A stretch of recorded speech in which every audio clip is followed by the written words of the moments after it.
नमस्कार। थोड़ा इको खत्म कर दीजिए बिल्कुल। नमस्कार। इको बंद करना है ना। कैसे हैं आप लोग? अभी भी कुछ गड़बड़ है। बेस भी बंद कर दीजिए। हेलो, ठीक है। आवाज आ रही है मेरी साफ एकदम पीछे? कैसे हैं आप लोग? और जो चुपचाप बैठे हैं वो कैसे हैं? और उन सबका ठेका आपने ले रखा है। भाई उनसे पूछ रहा हूं जो चुप हैं, कैसे हैं आप लोग? नहीं बोल रहे कुछ लोग। क्यों नहीं बोल रहे हैं? क्योंकि हालचाल थोड़े खराब है। हालचाल थोड़े, आप बोलो या ना बोलो, मैं जानता हूं हालचाल थोड़े खराब है। और मैं थोड़ी बोलता हूं, ये देश का प्रधानमंत्री जो भी आता है हर साल लाल किले से बोलता है, भाइयों और बहनों हालचाल थोड़े खराब है, मैं ठीक कर दूंगा। 70 साल से सारे प्रधानमंत्री यही बोल रहे हैं। क्या कह रहे हैं? मैं ठीक। और हम इतने बोले हैं कि सोच रहे हैं कि प्रधानमंत्री करेगा, हमें क्या करना है, और हम खुद ठीक नहीं कर रहे, प्रधानमंत्री के भरोसे लगे हुए हैं। दुनिया का कोई भी व्यक्ति आपका हालचाल ठीक नहीं कर पाएगा। अगर इस पृथ्वी पर किसी एक व्यक्ति के अंदर ताकत है कि हालचाल ठीक कर दे, तो वो आप खुद हैं। जब तक आप खुद जागेंगे नहीं, तब तक हालचाल ठीक होने वाला नहीं।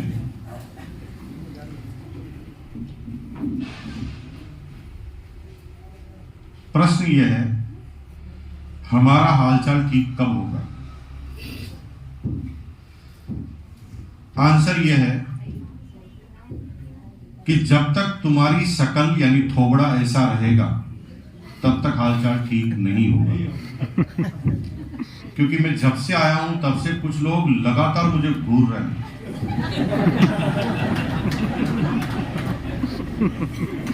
ऐसी शकल रखोगे तो लोग आपके नजदीक कभी नहीं आएंगे। पूरी दुनिया में कामयाब वो लोग हैं जिनके पास नेटवर्क है, लोगों का साथ है। अंबानी अगर कामयाब है तो 10 लाख कर्मचारी रात दिन अंबानी के लिए काम करते हैं।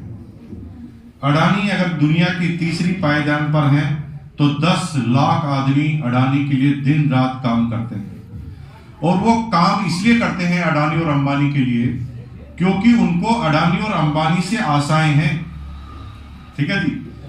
एनुअल मीटिंग में जब अंबानी जी बोलते हैं तो हंसते हंसते बोलते हैं, भाइयों और बहनों कंपनी बहुत काम कर रही है, बहुत आगे बढ़ रही है, खूब टर्नओवर हो रहा है, खूब प्रॉफिट हो रहा है, तुम्हारी सैलरी और बढ़ा देंगे, खूब बढ़ा देंगे।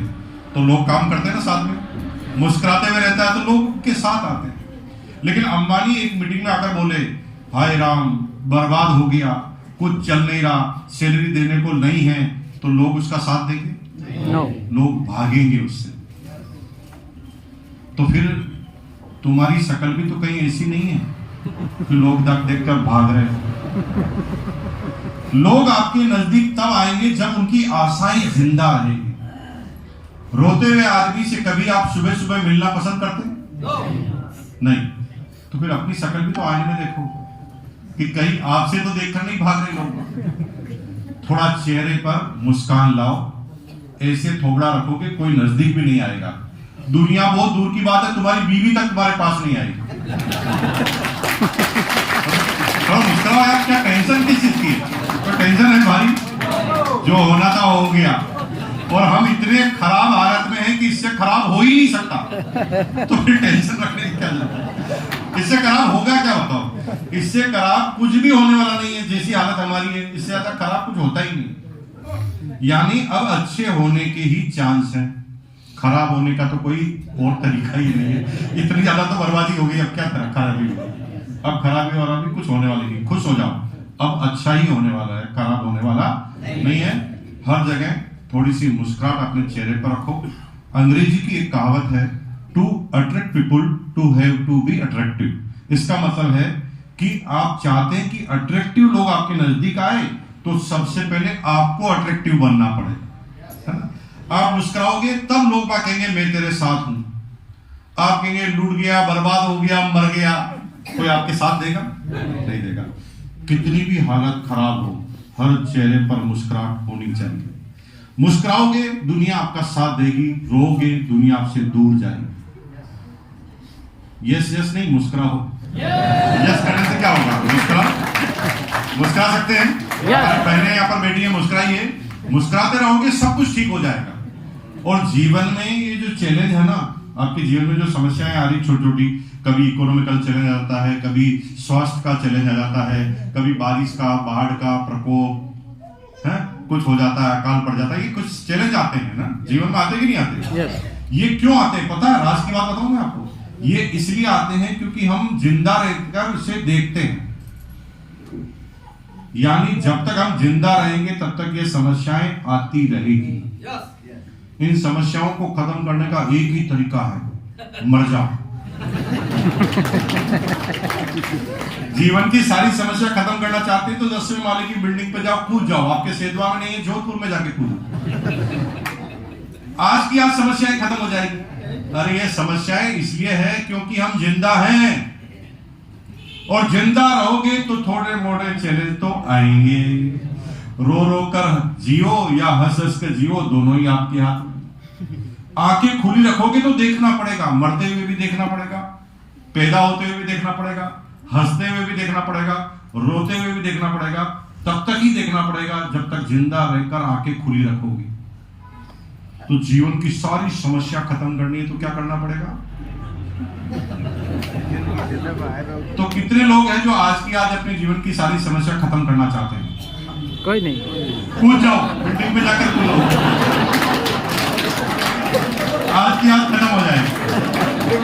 नहीं, मरते दम तक समस्याएं खत्म नहीं होगी। पहले तो तुम्हारा दिमाग खराब हो जाए तो बता दूं, जब तक जिंदा रहोगे ना कुछ न कुछ होता ही रहेगा।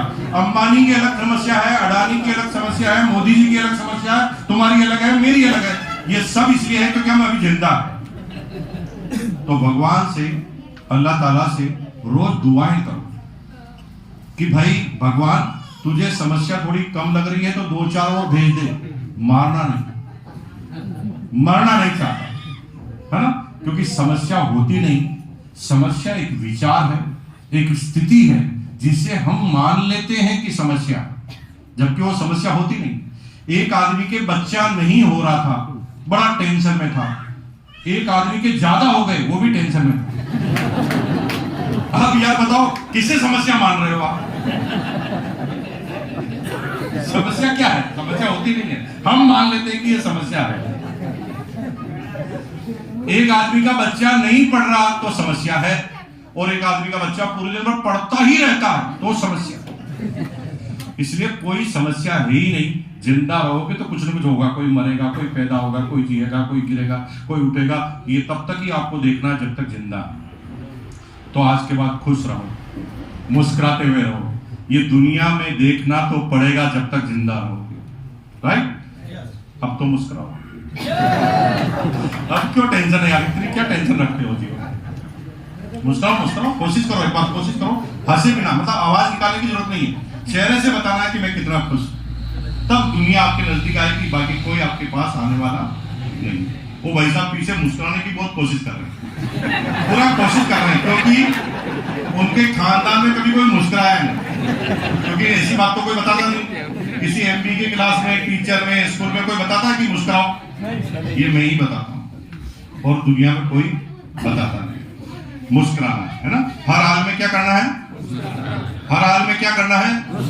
लेकिन कॉमन सेंस के साथ। कोई मर गया है वहां जाकर नहीं मुस्कुराना, नहीं तो जूते खाओगे फिर वहां। कोई अच्छी सी लड़की सामने से आ रही है और तुम उसको देख देख के मुस्कुरा रहे हो, तुरंत सैंडल पड़े। तो कॉमन सेंस आपके पास होना चाहिए। इन कॉमन सेंस के साथ आपको थोड़ा सा मुस्कुराते रहना। मुस्कुराएंगे आप? बहुत बहुत धन्यवाद। मेरा नाम मुकेश कोठारी है और मैं भीलवाड़ा से आया हूँ। क्योंकि राजस्थान के ही आप रहने वाले हैं तो भीलवाड़ा के बारे में ज्यादा परिचय नहीं देना।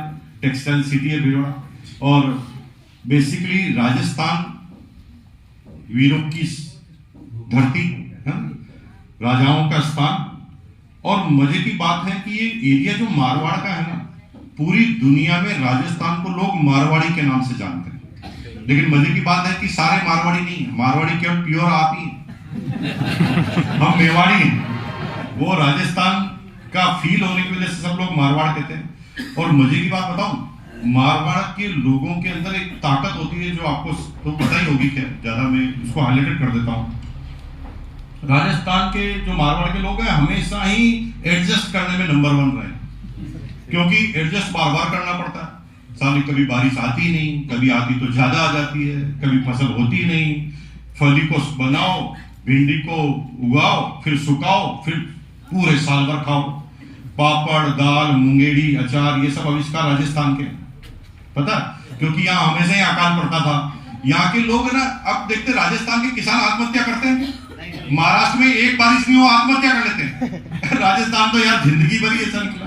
और मजे की बात है, यहाँ के लोग इतने साहसी थे, इतने कष्ट में जिए कि यहाँ के लोग कभी साउथ में गए, अफ्रीका में गए, ब्रिटेन में गए, तो इन्होंने अपने आप को एडजस्ट कर लिया, क्योंकि इनकी प्रकृति एडजस्टमेंट की थी।